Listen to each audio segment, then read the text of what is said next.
Good morning, everyone, and welcome. Today is the Commission's public forum on the Port of Melbourne Market Inquiry. My name is Rebecca Billings, and I am a Commissioner at the Essential Services Commission. I would like to start with an acknowledgement of the traditional owners of all the lands wherever you are today. I am in Adelaide today, the traditional country of the Kaurna people of the Adelaide Plains, and I would like to pay my respects to elders past and present. A little bit of housekeeping. I'm sure we're all aware of online forums and meetings now. I would just like to remind you all that this is a public forum which is being recorded. This means that any statement or comment you make or question you ask will be included in the recording and may be used as an input into our inquiry. Any question you ask during the Q&A chat function will be read out loud along with your name and will be included in the recording as well. Please feel free to use the raise your hand function or the chat function with questions and comments as someone is talking, and there is time at the end of the sessions for you for a Q&A session. So there will be opportunity for you at the end of the session. In addition to your participation today, you can also provide written feedback via the Engage Victoria website, and please do let us know if there are any other options that you would prefer to engage with us. And we always are open to different opportunities for feedback. So today we'll cover the following points: the summary of our role in regulating the port and specifically the current market rent inquiry, how we will approach this inquiry and its key milestones, the purpose of the scope and process paper, the Port of Melbourne's statement on the inquiry, and then, as I said, at the end you will have the opportunity to ask questions or provide comments. Again, thank you for taking the time to come together this morning. Insights from our engagement with stakeholders like yourselves do help shape our decisions. I'd like to quickly introduce staff from the Commission. You'll see that Angeline is online and she will be speaking soon. We also have the Executive Director, Marcus Crudden, Director of Transport, Price Monitoring and Regulation, Craig Madden, and a number of other team members from the ESC. And from the Port of Melbourne, and you will hear from Saul soon, is Saul Cannon, the CEO of Port of Melbourne, and also Michael Black, Head of Regulation. Many thanks for everyone attending today. So about the Essential Services Commission. Our purpose is to promote the long-term interests of Victorian consumers with respect to price, quality and reliability of essential services. With regard to the Port of Melbourne, the Commission's regulatory functions include conducting 5-yearly reviews of the Port of Melbourne's compliance with the legislated pricing order, investigating complaints submitted by port users with regard to the pricing order, conducting inquiries into the Port of Melbourne's process for setting tenants' rates, and assisting with disputes under the Port of Melbourne Tenancy Customer Charter. The Port's approach to rent setting is the purpose of this current inquiry. Our inquiry will assess the setting and reviewing of land rents at the Port of Melbourne over the period of 1 November 2019 to 31 October 2024. Under the Port Management Act, we are required to assess whether the Port of Melbourne has power in relation to the process for setting and reviewing land rents and has exercised power in a way that causes material detriment to Victorian consumers. If and only if we find there has been a misuse of power, we must make recommendations on possible economic regulation to the Essential Services Commission Minister. We will conduct the inquiry according to Part 5 of the ESC Act, which includes requirements for a public notice, a public forum, which is today, preliminary findings to the Port of Melbourne, and a final report to the Assistant Treasurer. And that final report is then required to be tabled in Parliament. As you will see, given the time that we have for the inquiry and the steps that we must follow, it is important that if you have something to say or would like to input into our inquiry, this is the time to do it.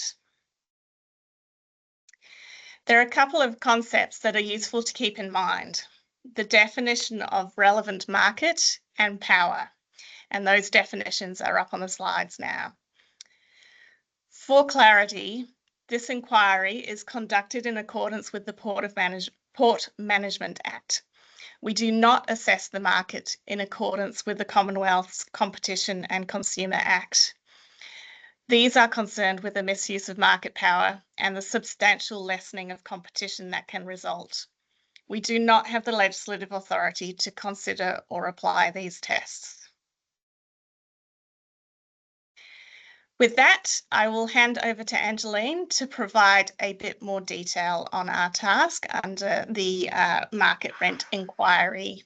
Thanks, Angeline. Thanks, Rebecca. So I will take you through again what our what we're doing, how it's different, and it's not really all that different process-wise to our 2019 inquiry, and some of the issues we would like yourselves to comment on, either in response to our issues paper or just to email us at the transport email. So just on this slide, as Rebecca mentioned, we will be covering the inquiry period, which is 1st of November 2019 to 31st of October 2024, and we will need to review the full 5 years. And we will focus on whether the port has power and has exercised that power by assessing the rent setting process. We will do this by examining a sample of rental contracts and source through formal information notices. We will test the rent setting processes and other rent-related payments and the port's adherence to these processes. And we have set up confidential drop-in sessions for stakeholders to meet with us and provide feedback directly to us over the 12th to 14th of November. Now, if those dates don't suit any tenants who would like to meet with us, just email us at transport@esc.vic.gov.au, either with times that suit yourselves over that 12th to 14th of November, or times that you would better suits your business needs. Okay, so that's slide 9. Next slide. So this is our project timeline. As Rebecca mentioned, it is a very, very tight project timeline, and at the end of it, we do have to release the report to the Assistant Treasurer to eventually table in Parliament. Where we are up to now, so next week is the close of submissions to the scope and process paper, which we released on the 1st of October. And if you haven't seen it, you can access it from our website. We have also emailed it to our contacts or your businesses. But if you haven't got a copy of it, just get into contact with us. As I mentioned, we will have these confidential drop-in sessions, and we will release a preliminary report or findings to the Port of Melbourne around mid-February for the port to respond.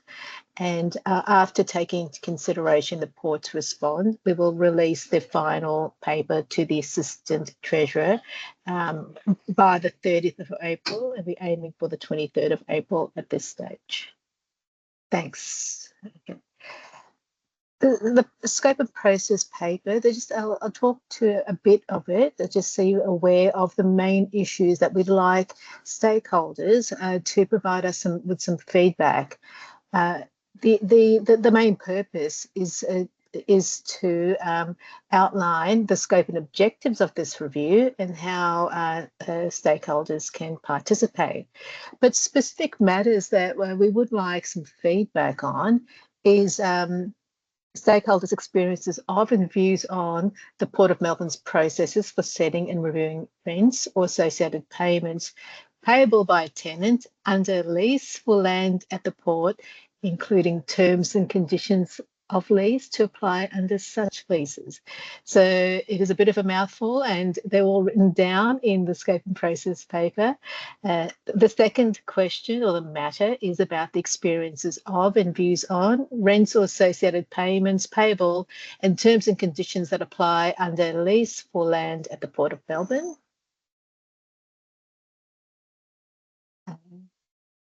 The tenants and other stakeholders' knowledge of the processes of the Port of Melbourne, the process that the Port of Melbourne uses and is required to use when undertaking these rent setting processes. Tenant and other stakeholder experiences of and views on compliance with these processes.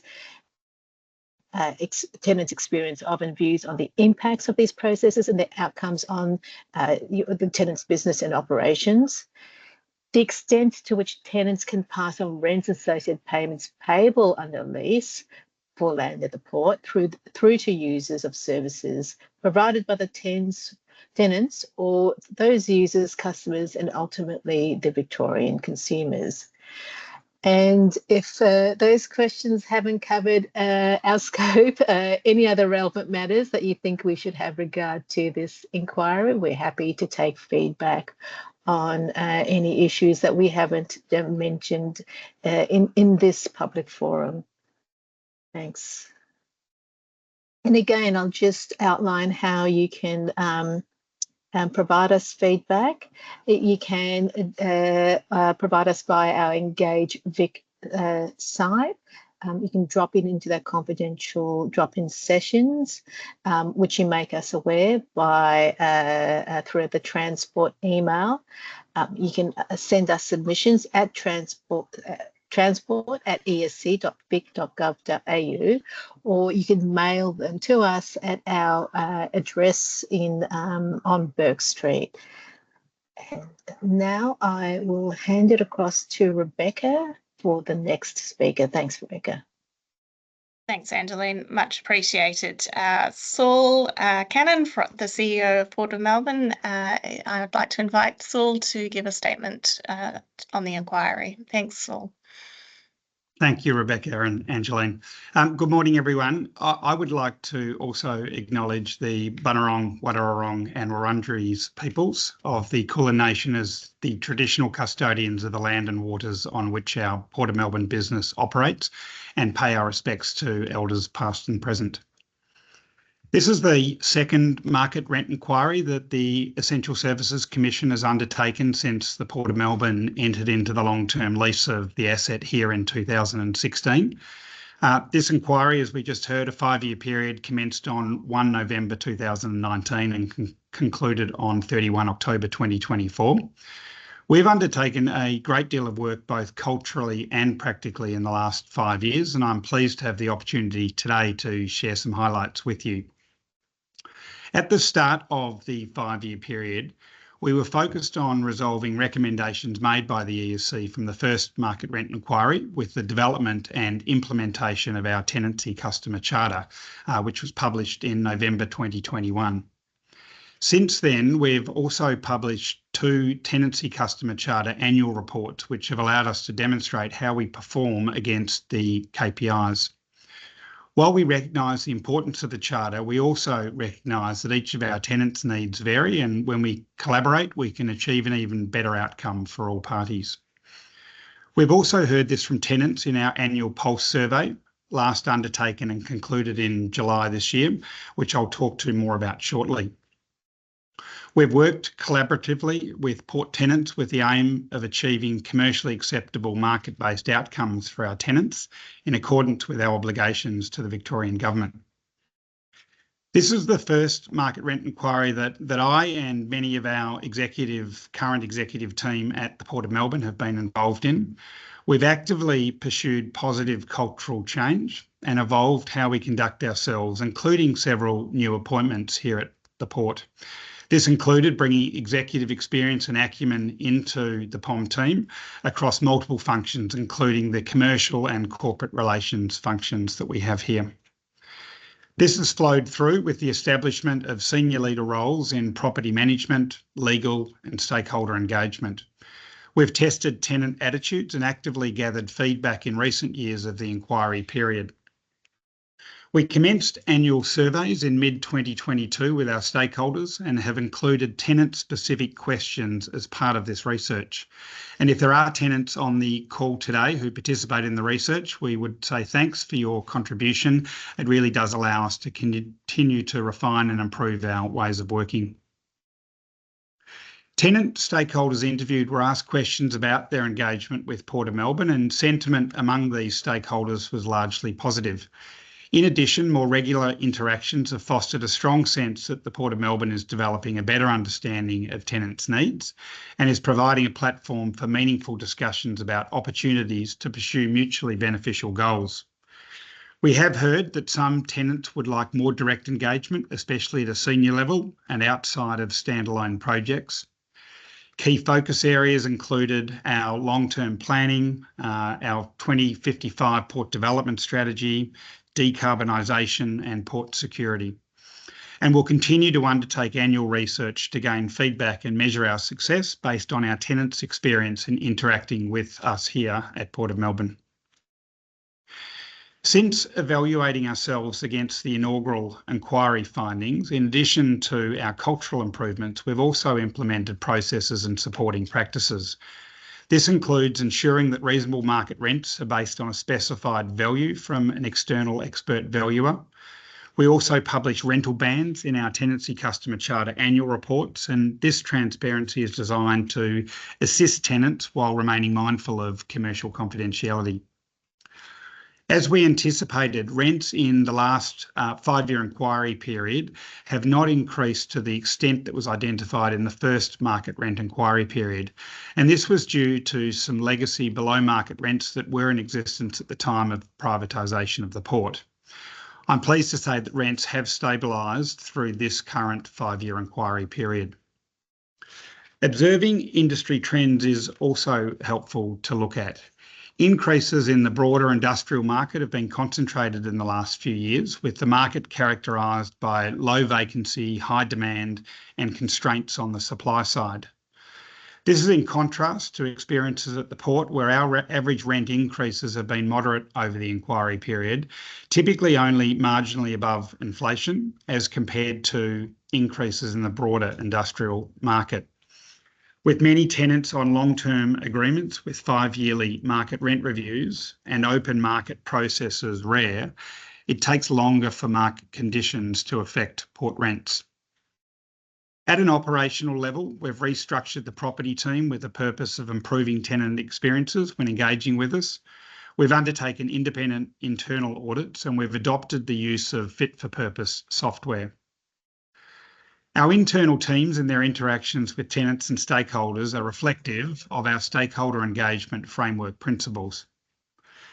However, to paint a full picture of the inquiry period and to provide some context for the improvements the business has made, I do acknowledge the outcome of the last market rent inquiry, where Port of Melbourne was found to have market power and was found to have misused that market power.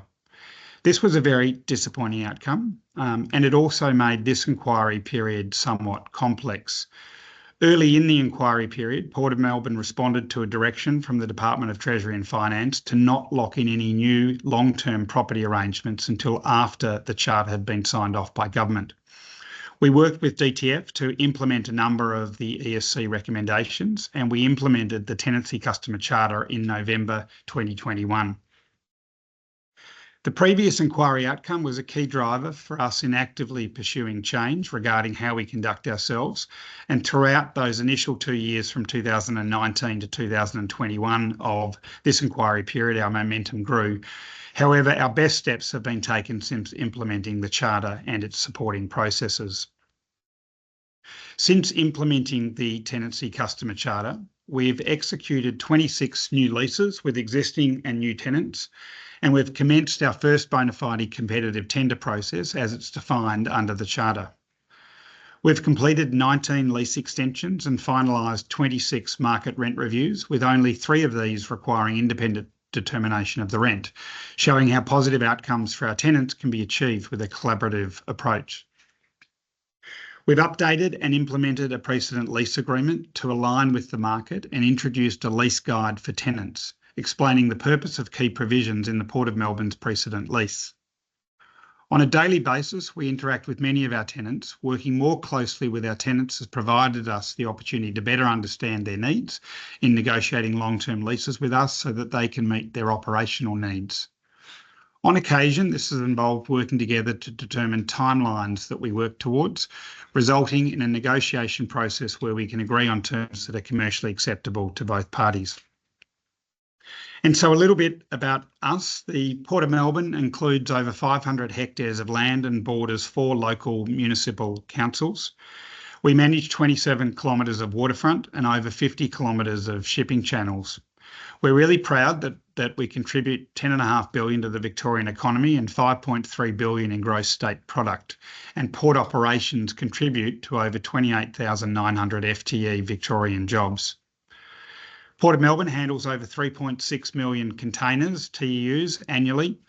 In FY24, we facilitated the import and export of trade worth $153 billion, ensuring Victorian businesses and consumers have access to goods and that Victorian exports can be enjoyed around the world. Without collaboration and positive relations with our tenants, this success would be difficult to achieve. We're also proud of our long-term partnership with Food Bank Victoria, and we continue to support seafarers' welfare and maritime history through Mission to Seafarers, Stella Maris and the Melbourne Maritime Heritage Network. Further to this, at the Port of Melbourne, we're a member and participant in a range of industry groups promoting economic development. We believe we've come a long way right throughout the business in being able to demonstrate ourselves, hopefully as a good corporate citizen. On the 1st of October this year, when the ESC published the inquiry scope and process paper that we just heard about, here at the Port, we advised our tenants, we provided them with access to information and we encouraged their participation. I hope that our tenants have noticed and experienced our improvements, particularly in the last 3 years. Internally, we've worked towards building customer-centric tenant relationships while operating as a multi-property landlord port manager in line with other commercial and industrial sector leaders.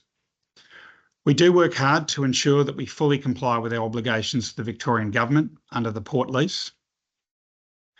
This inquiry process, which continues to the end of April next year, is an opportunity for us to demonstrate both compliance but also cultural uplift and how we've delivered in line with the Tenancy Customer Charter since November 2021. So thank you to the ESC staff and commissioners for hosting this public forum today, and thank you to you all for joining. Thank you, Saul, for your comments, and I'm sure that tenants appreciated the points that you put forward. So now is the time to open up the public forum to Q&A, and I'm sure that a number of people might have things on their mind, and you're more than welcome to put your hand up or type in a question in the chat.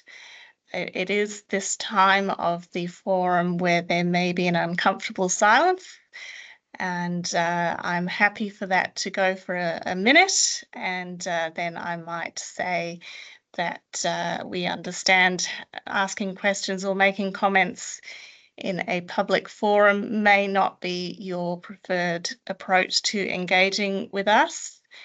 And Angeline has outlined a number of different formats that you can participate, including the confidential drop-in chats that proved rather successful in our last inquiry.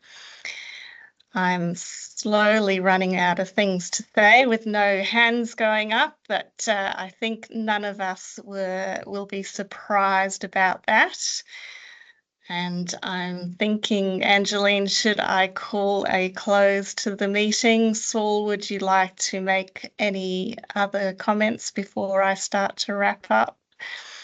No, just thank you again, Rebecca, and everyone else. Fabulous. All right. We've just dropped in the Engage Vic website in case anyone wants to go through that process. Otherwise, I highly encourage you, if you do have anything to say or any intelligence that you would like us to consider as part of this inquiry, please feel free to pick up the phone or email Angeline, Marcus and the team. And preferably between now and the 14th of November. But if those timelines are constraining you, please just pick up the phone and have a chat to the team. On behalf of the Commission and the Port of Melbourne, I'd like to extend my sincere thanks for you all joining us today, and I will now close the meeting. Thank you very much.